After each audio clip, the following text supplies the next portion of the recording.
Aujourd'hui, je vous parle networking et comment j'essaie de trouver des nouveaux clients et est-ce que je l'ai juste pas fait pendant 5-6 ans. Terrible. Mais d'abord, vous avez vu la tête, il faut que j'aille me couper les cheveux et j'ai rendez-vous d'ici 10 minutes. Parce que il fait super beau aujourd'hui, mais je vais pas vous mentir, j'aimais bien quand il faisait moche ces derniers jours. Au moins, il faisait quand même bien plus frais. Du coup, ma copine m'a pris rendez-vous chez son coiffeur qui est vraiment pas mauvais du tout et qui se trouve de l'autre côté là-bas. Clairement pas dans le centre de chez moi. Et je vous fais un petit plan crossing, je sais que vous aimez ça. Ça n'a rien de spécial, hein. Et il est pas si grand que ça le crossing. Quand moi on me parle de design japonais et d'architecture japonaise, tout ça, moi ce qui me vient en tête en premier, c'est bien sûr la légendaire culotte du Shibuya Square Scramble. C'est quand même un design de fou. Qui aurait pensé à faire un calbar télé? Du génie.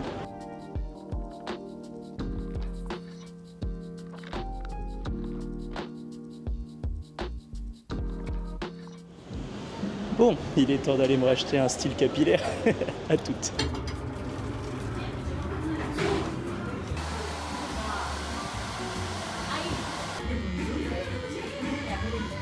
Bon, est-ce que c'est mieux ou c'est complètement rincé? Dites-moi en commentaire. Je pense quand même que ça fait plus frais. Bon, allons trouver un endroit pour travailler un peu. J'ai beaucoup à vous raconter. Là, je vais probablement me diriger vers le centre de Shibuya car il y a un endroit que j'aimerais bien tester. Et c'est un endroit où je peux travailler au calme, sachant qu'en fait j'ai un rapport assez chargé à lire pour ensuite devoir proposer mes prix et voir si je peux avoir le client. Et ça colle complètement avec le sujet du jour car ce potentiel client, je ne l'ai pas trouvé en faisant de la pub sur internet ou en faisant la promotion de mon site, c'est grâce à un ami.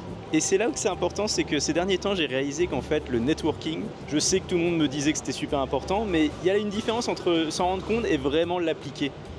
Et je vais vous raconter. Mais d'abord on va se diriger vers Shibuya.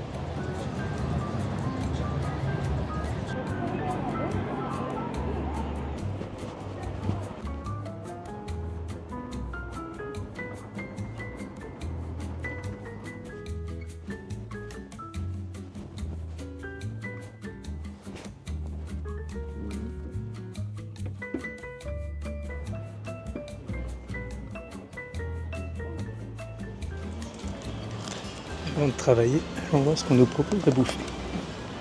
Oui, ok, là c'est rigolo.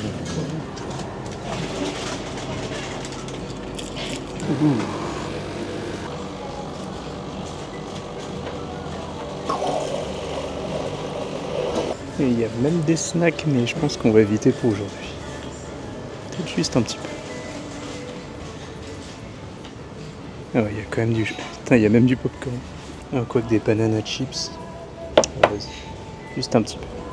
Petite parenthèse, mais j'ai découvert que ces petits espaces là, c'est carrément des bureaux. Incroyable. Et pareil ici, il n'y a pas que les boissons alcoolisées, il y a aussi de la bouffe. Genre de la vraie bouffe.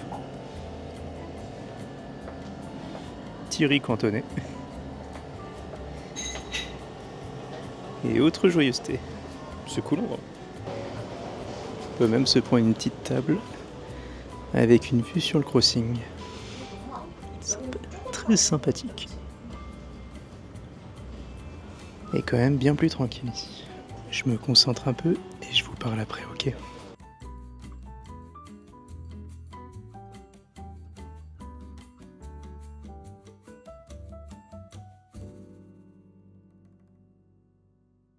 Très sympathique mais vraiment pas donné. J'ai payé pour 3 heures 32-33 euros. Je vous rassure, j'ai quand même bouffé. Mais après il y a d'autres étages comme ici. Donc vous pouvez clairement vous balader. Bon, je fais cette vidéo un peu à chaud, mais j'ai eu le temps de travailler sur ce rapport. Un gros rapport, donc c'est un potentiel très bon client. Et ce client, du coup, je l'ai eu en demandant tout simplement à un ami qui est dans le marketing, s'il connaissait des gens éventuellement qui auraient besoin de marketing. Et la vérité, c'est que c'est un peu con, mais depuis des années, j'essaie tellement de la jouer solo, de me concentrer sur le simple fait de trouver des clients par moi-même, qu'en fait j'en zappe. Le plus important, c'est de parler à ses amis. Et ça, je pense que c'est très important et on n'en parle pas assez, mais il faut s'établir un réseau solide qui peut vous aider. Là, J'ai eu un site web à faire pour un pote pour sa crêperie à Osaka. Je vous en parlerai un peu plus une autre fois. Mais ça, je l'aurais pas eu si j'avais juste pas demandé en fait. Et il y a plein de projets comme ça super sympas que j'ai eu pas parce que j'ai fait de la pub ou autre, mais parce qu'en fait j'ai été recommandé par un pote. Et ça m'embête, parce que j'avoue que j'ai toujours été du genre à essayer de la jouer solo et tout. Mais la vérité c'est que il vaut mieux travailler sur son réseau que de tout faire tout seul. T'as vu la vue du 109 by the way?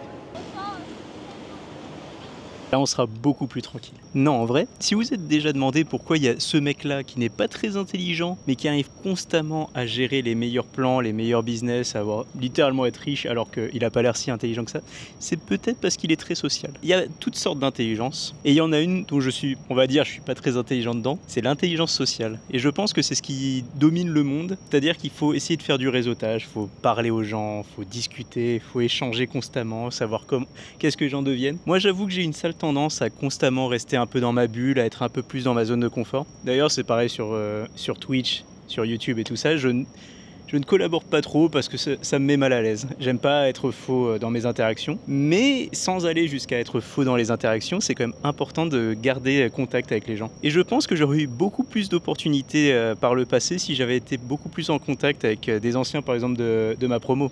Je viens d'école de commerce, je viens d'université. Il y a plein de gens qui ont super réussi, que je vais contacter très prochainement, je vous rassure. Mais j'aurais pu déjà les contacter, j'aurais pu rester en contact quand même un petit peu plus. Et j'aurais sans doute eu des retours différents. Là, je me bats tout seul, c'est pas ce qu'il y a de mieux. C'est clairement pas ce qu'il y a de mieux. Et là, je me rends compte que les projets que j'ai en ce moment, c'est grâce à des potes.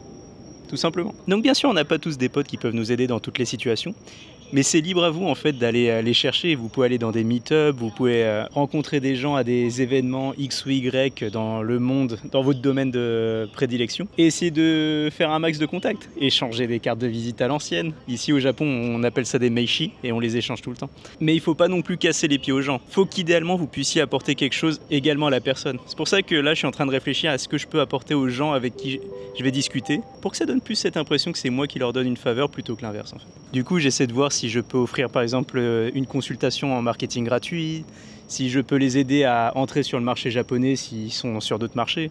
Il y a pas mal de choses qu'on puisse faire pour avoir un retour positif et que ces personnes-là après vous soient redevables et éventuellement vous présentent à d'autres personnes. Et ça, je ne l'ai pas fait pendant des années, c'est assez stupide de ma part. Donc si de votre côté vous avez des projets, c'est pas forcément qu'en marketing, hein, c'est dans plein de domaines.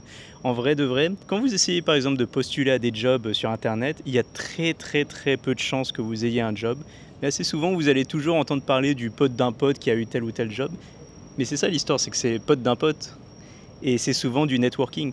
Je sais que les mauvaises langues diront pistonnage, mais il y a pistonnage et networking pour moi. Le pistonnage, c'est quand vous n'êtes pas capable de faire quelque chose et vous l'avez quand même. Mais le networking, c'est être capable de faire quelque chose et d'utiliser tous les contacts que tu peux avoir. Tiens, un exemple simple de choses que vous pouvez faire avec le networking. La première fois que je suis venu au Japon, j'ai fait la rencontre d'un gros patron de grosse entreprise française au Japon et il m'a filé sa carte de visite. Et la carte de visite en question, je ne l'ai pas utilisée pendant des années et des années, jusqu'à ce que mon école de commerce nous force à trouver un stage à l'étranger. Et je n'avais vraiment aucune solution vu que je connaissais absolument personne et que je galérais pendant des mois et des mois à essayer de trouver un truc. Du coup, je me suis rappelé que j'avais cette carte de visite et j'ai envoyé un message à cette personne pour lui demander si au Japon, vu qu'il travaille au Japon, il connaissait pas une quelconque compagnie française qui éventuellement serait intéressée par un stagiaire. Il m'a dit que sa boîte cherchait des stagiaires. J'ai commencé à postuler. J'ai fait 4 ou 5 interviews, je me rappelle plus exactement, et j'ai eu le taf. J'ai eu le taf parce que j'avais le domaine de compétences, j'avais l'expérience grâce à mes masters et une option dans le luxe. Cette boîte était dans le luxe. Les gens sur Twitch savent de quelle boîte je parle. Et j'ai eu le boulot. C'est pas un boulot qui se trouvait sur des plateformes d'emploi, c'était un boulot qui était connu que par pas beaucoup de monde en vrai. Et c'était vraiment du cas par cas. Normalement, c'était plus en recherche de gens internes à la boîte, s'ils voulaient faire un 2e ou 3e stage. Mais j'ai postulé grâce à ce contact. Mais sinon, j'aurais jamais été au courant de ce boulot. Et il y a plein de boulots comme ça en fait qui ne sont pas sur les plateformes et il faut connaître des gens. Et si vous ne connaissez pas des gens, à la limite, communiquez sur LinkedIn, contactez des gens, intéressez-vous un peu à ce qu'ils font et essayez de voir si vous pouvez pas en faire des amis. La vérité c'est que beaucoup des meilleurs boulots dans ce monde se trouvent que comme ça. Même des gens me contactent moi pour ma petite boîte en me disant je sais faire tel ou tel truc, je peux vous aider sur telle ou telle chose. Bon, malheureusement je cherche personne dans ma petite boîte.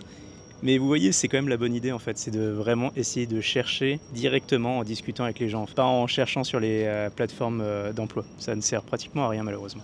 En résumé, j'ai bien compris ma leçon et je vais être beaucoup plus social. Là, je vais essayer de travailler sur ce report ce soir en espérant que j'ai ce client. Mais que je l'ai ou que je ne l'ai pas, ça ne change rien. Il faut que je recontacte à peu près tous mes contacts sur LinkedIn. J'en ai plus de 5000, mais vraiment 200, 300 que je connais bien, enfin que je connaissais bien. Et il faudrait que déjà, d'une, je sache ce qu'ils deviennent et voir si je peux les aider d'une manière ou d'une autre. Et indirectement, commencer à leur proposer mes services et voir si eux, ils peuvent également m'aider. Il faut vraiment que ça aille dans les deux sens, sinon ça ne marche pas. Ça sert à rien de recontacter des gens 9 ans après pour leur dire hey, t'as pas 5 euros? Non, c'est pas comme ça que ça marche. Je vais essayer de trouver des solutions à proposer à mes potes, mes anciens potes, camarades de classe, voir si je peux les aider et en contrepartie, si eux, ils peuvent m'aider. Et je pense que je vais beaucoup plus me concentrer là-dessus à partir de maintenant et je vous invite réellement à faire la même chose. Parce que franchement, combien de jobs avez-vous postulé pour et vous n'avez rien eu? Moi, perso, je peux vous en compter des milliers, mais littéralement des milliers de jobs, j'ai même pas eu une réponse. Et parfois, j'ai eu des réponses en 30 secondes avec un bot automatique à la con qui m'a dit qu'il y avait des meilleurs profils, mais t'inquiète, continue de postuler. Non, c'est de la merde, c'est clairement de la merde. Maintenant, j'ai compris, contact, et oubliez les gens qui vous parlent, ah, le piston, c'est de la merde, machin. Ces mecs-là qui restent à galérer pendant que tous ceux qui font du social, trouvent du boulot au final.